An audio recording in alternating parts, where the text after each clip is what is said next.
আজ সবে কদর।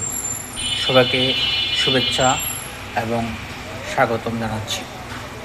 যেন সবার স্বাস্থ্য ভালো থাকে এবং আজকে পবিত্র নামাজ যেন সবাই পড়তে পারেন এবং সবার স্বাস্থ্য যখন ভালো থাকে এবং সবাই যেন বেশি বেশি করে নামাজ পড়তে পারেন, দোয়া করতে পারেন।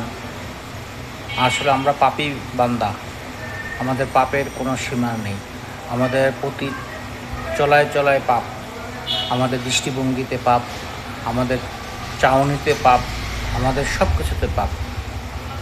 আজকের এই শবে কদরে সবাইকে আবারও স্বাগত জানাচ্ছি। প্রিয় বন্ধুরা, আমার পেজটি আপনারা ফলো করে দিন এবং আমরা যারা নতুন কাজ করার সুযোগ করে দিন, এটি আপনাদের কাছে রিকোয়েস্ট। ধন্যবাদ সবাইকে, ভালো থাকুন ইনশাল্লাহ।